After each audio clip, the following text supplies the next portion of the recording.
Thousands of people trusted him. Most of them never got their money back. This is how it happened. Before we talk about CryptoZoo, you need to understand who Logan Paul is. This was not his first time. Logan Paul's name first broke beyond YouTube in late 2017 for all the wrong reasons. On December 30th, 2017, he uploaded footage from Japan's Aokigahara forest, what the internet calls the suicide forest. The video showed a dead body. Within 48 hours, it drew over 8 million views. The backlash was instant and global.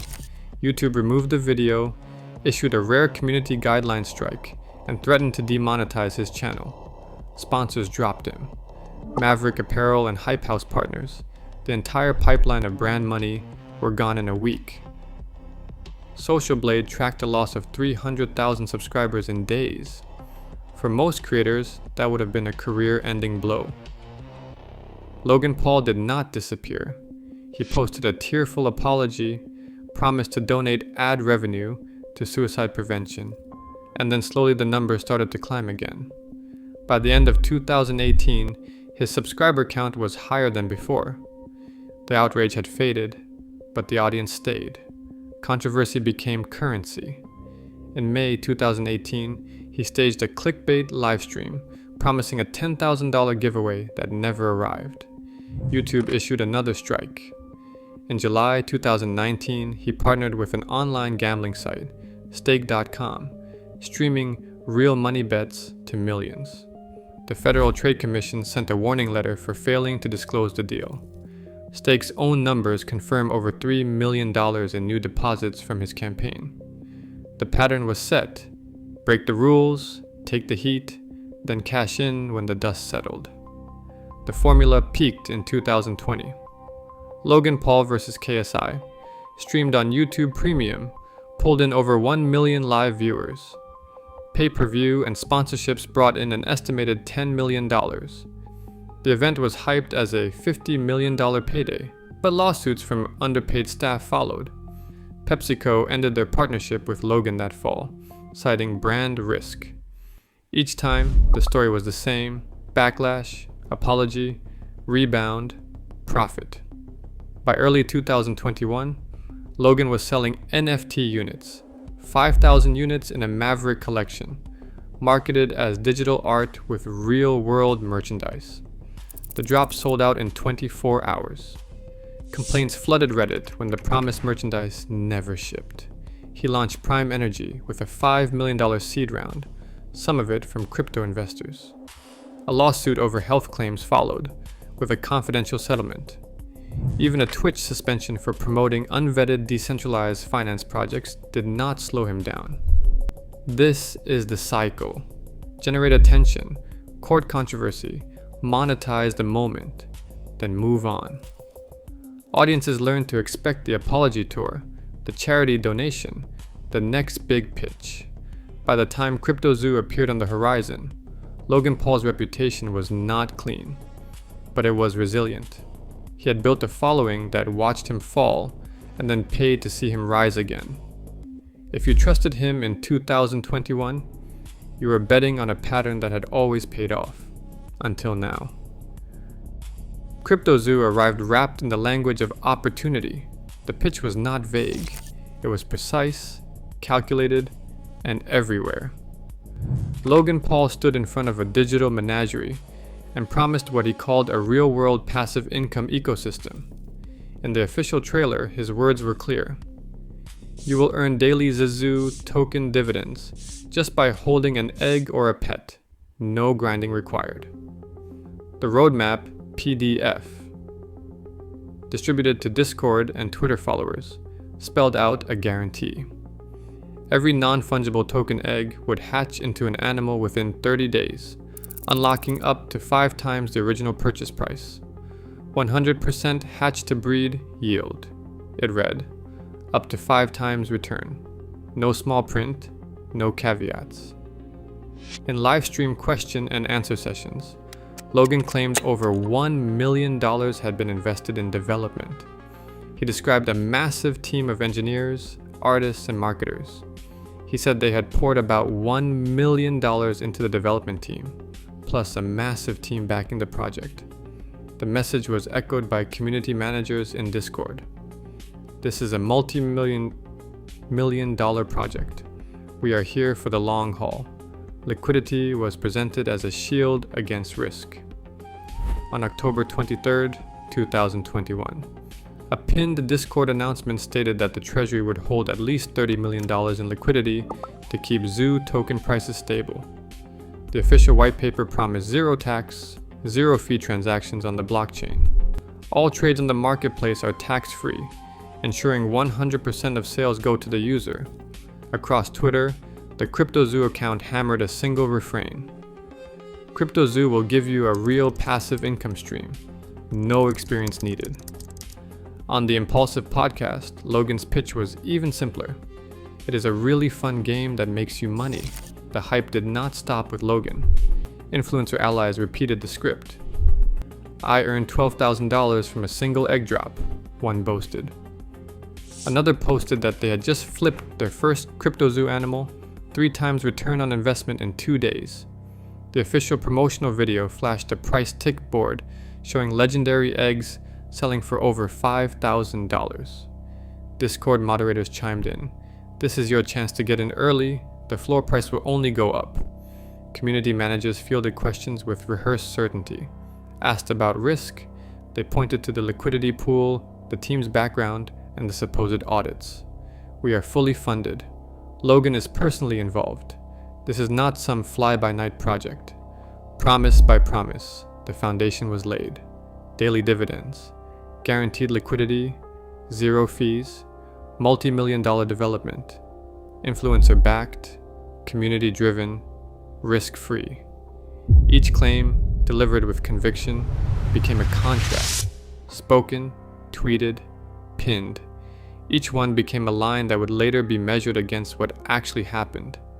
And for now, the only thing left was to wait for the game to deliver. Here is where the timeline breaks down. Here is where the story Logan Paul told, and the reality, stop matching. The CryptoZoo codebase, the supposed engine of a multi-million-dollar ecosystem, tells its own story, one written in commit logs and smart contract functions, not Discord announcements. The final non-trivial commit lands with the hash C9F8E2A, timestamped July 1st, 2023. After that, nothing but README edits and dependency bumps. No new features, no bug fixes, no evidence of a living project. The repository freezes in time, locked at the moment the public sale ends. Every promise of ongoing development, every claim of a growing team is left hanging after that last push. Static analysis tools, Slither and MythX, flag the same anomalies, line by line. The contract exposes an owner variable with unchecked authority. There is no renounce function. Control never leaves the hands of a single wallet. The minting logic, the heart of the project, is wide open. Any address can invoke token creation if the sale. Active flag is toggled. That flag is changeable at will by the owner. No multi-sig, no community oversight. Just a single point of failure, hidden behind the language of decentralization. The refund mechanism, advertised as a safety net for buyers, is a dead branch.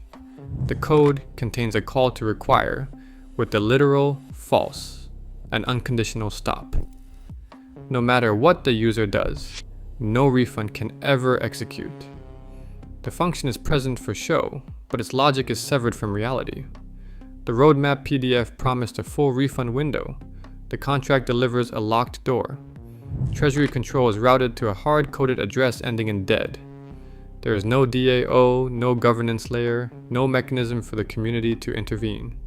Funds flow in one direction, and only one party holds the keys. The official white paper claimed a transparent, community-led treasury.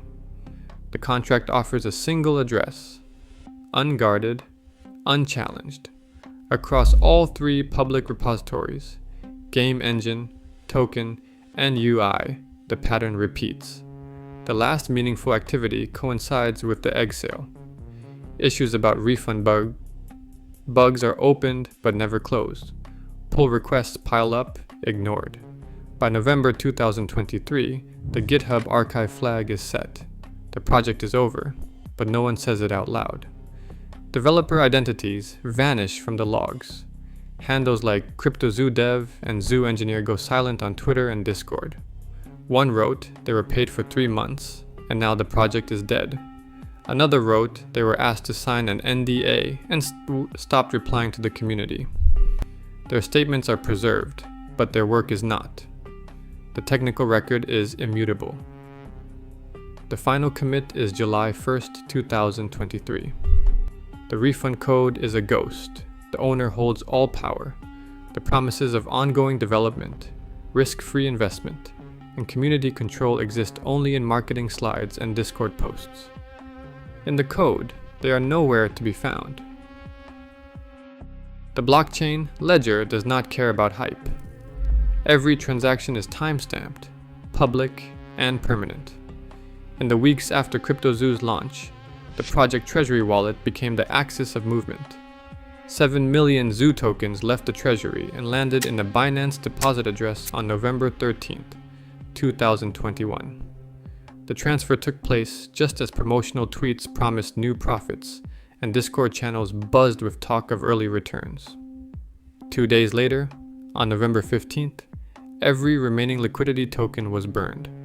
The pool that was supposed to keep Zoo stable vanished in a single transaction. The market reacted instantly.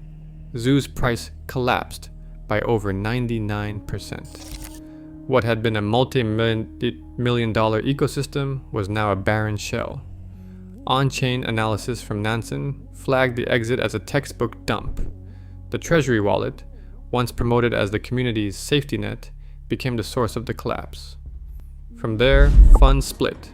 Some routed to developer wallets, others sent directly to exchange addresses. Etherscan logs show a sequence of outbound flows: 5 million Zoo to Coinbase on December 2nd, and 4 million to KuCoin on January 15th, 2022. Each move coincided with a new wave of investor panic. The liquidity that was supposed to protect buyers instead bled into the open market, driving the price lower with every transfer. The buyback contract, promised as a refund mechanism, was funded months after damage was done. On February 4th, 2024, 2.3 million ZZU tokens were deposited into a new contract. As of this narration, those tokens remain untouched. No withdrawal, no distribution, no closure for the investors who were told relief was on the way. The technical flaws, including unchecked owner controls, a dead refund branch, and a treasury with no oversight, were not just quirks of code. They became the machinery of loss. Each transfer, each burn, each silent transaction mapped directly onto the chart of investor harm. The promises of stable liquidity and transparent governance ended in a one-way flow from hopeful buyers to a handful of wallets, then out to exchanges, and, for a select few, into the void of mixers and dormant contracts. The money trail is not theory. It is a sequence of transactions, each one a line in the ledger, each one a step away from the story told in Discord and on YouTube. The price did not crash by accident. It crashed because the capital left, because the liquidity was pulled, because the game was over and the exits were open. On December 17th, 2022, a new voice entered the CryptoZoo story. CoffeeZilla, a YouTube investigator known for dissecting internet scams, released the first part of his CryptoZoo expose. His approach was methodical. He laid out Discord chat logs, blockchain records, and archived marketing clips. Each video in the series dropped days apart. Part 1 on December 17th, Part 2 on December 23rd, and Part 3 on January 2nd, 2023. The uploads did not just attract views, they lit up the crypto world. Screenshots of CoffeeZilla's timeline began circulating on Twitter. Within hours, hashtags like #CryptoZooScam trended in the United States and the UK Reddit, threads filled with frame-by-frame breakdowns. crypto news sites picked up the story, pushing it to the front page of Cointelegraph and Decrypt. The investigation itself became a kind of evidence locker. CoffeeZilla walked through the original CryptoZoo trailer, then paused on Discord promises. 100% hatch to breed yield. He played Logan's own words from the Impulsive podcast. It's a really fun game that makes you money. Then he cut to the blockchain. He showed the final commit on the CryptoZoo GitHub, dated July 1st, 2023. He scrolled through Etherscan, pointing out the $7 million transfer to Binance on November 13th, 2021. Each detail was timestamped, cross-referenced, and sourced. The tone was cold, almost forensic. The series hit a nerve. By January 4th, 2023, Logan Paul responded with a video posted to the Knox Hill channel. In it, he called CoffeeZilla's reporting biased, accused him of chasing clout, and denied personal wrongdoing. He promised to refund investors, eventually, but offered no clear timeline. The video's timestamp, 0215 UTC, became another data point in the growing archive. Mainstream media followed. By January 8th, the BBC aired an audio feature titled The Global Story, Logan Paul, and a Viral Crypto Controversy. By mid-January, The Independent ran a headline about Logan dodging a BBC interview by sending a lookalike. The Irish Mirror summarized his rebuttals and the backlash. The story, once confined to YouTube and Discord, was now a global headline. The confrontation between CoffeeZilla and Logan Paul was not just a clash of personalities. It was a collision between evidence and image. The more Logan pushed back, the more the investigation spread. Each upload, each public reply, amplified the call for accountability. The timeline was no longer controlled by the original storytellers. It belonged to the evidence, and to the millions watching from the outside. Court records list the numbers in black and white, over $215 million in claimed losses, spread across thousands of wallets. The class action suit, Holland vs. CryptoZoo Incorporated, traces those losses through purchase receipts, blockchain snapshots, and victim affidavits. Each entry is a line in the ledger. 12,000 buyers, most left holding tokens worth less than a cent on the dollar. In February 2024, a contract address appeared on the chain, 2.3 million ZZU tokens set aside for refunds. The transaction, timestamped and public, matches the buyback figure Logan Paul referenced in his public statements. But the contract sits untouched. No payouts, no withdrawal logs. The tokens remain locked, a digital promise with no follow-through. Discord threads still circulate the refund address, each new post asking if anyone has received their money back. The answer is always the same: nothing has moved. The court docket tells a parallel story. Plaintiffs submit screenshots of vanished balances and broken refund links. One exhibit shows a spreadsheet of wallet addresses, each line marked pending. The legal filings stack up: motions to compel, requests for discovery, expert reports mapping the flow of funds. But the wheels of justice grind slowly. In February 2024, a Texas magistrate recommended dismissing the case for lack of direct evidence tying Logan Paul to the day-to-day fraud. The plaintiffs appealed, but the system remains at a standstill. No verdict, no closure. For the majority of CryptoZoo's victims, the only contact is silence. The official website redirects to a placeholder. The refund contract is dormant. The Telegram group is locked. On Reddit, new threads appear every week asking if anyone has been paid. Each is met with the same replies: links to the contract, screenshots of zeroed out wallets, resignation. The money trail ends not with a resolution, but with a void. The harm is measured in court filings and on chain ledgers, not in restitution. For now, the story remains unfinished, suspended between the promise of relief and the reality of nothing returned. Influence is currency.